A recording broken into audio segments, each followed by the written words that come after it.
Welcome to Brainbox. In current session, we are going to discuss about the flame. So, what is flame?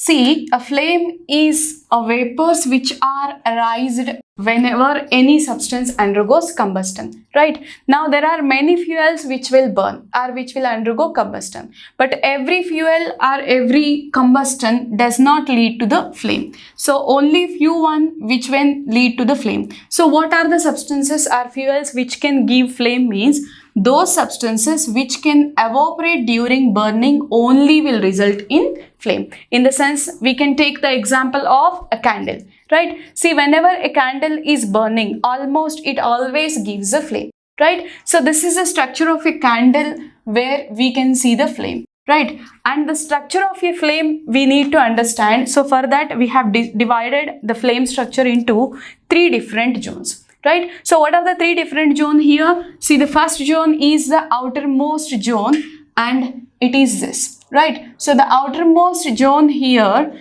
is the one place where complete combustion occurs here. In the sense, the candle will burn completely only in the outermost zone, right? And as the complete combustion is going on only in the outermost zone, that is always the hottest zone. So what is the hottest zone in the structure of a flame? The outermost zone will be the hottest zone, right? And the middle zone. See, the middle zone, complete combustion, after that whatever the remaining particles, in the sense, the same fuel will be undergoing incomplete combustion, right? So the incomplete combustion, because of incomplete combustion, this zone is not as hot as the outermost zone. It is hotter, less hotter than the outermost zone. That is what we are making it as moderately hot, right? And the last, innermost zone.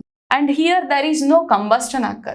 And uncombustible means whatever the after undergoing combustion, the remaining vapor part will be uncombusted and that is left as remains here, and this will be the coldest zone. And you would have seen this is nothing but the part very near to the wick of a candle, right? And this will be always the coldest zone, and here there is no combustion occurs. In the middle zone, we always see the incomplete combustion. Now, what do you understand by these words complete combustion and incomplete combustion? For example, we will take a carbon, right? Now, if the carbon undergoes complete combustion, it gives carbon dioxide, means complete supply of oxygen. It is giving you carbon dioxide. And the same, if the same carbon undergoes incomplete combustion, it is going to give us carbon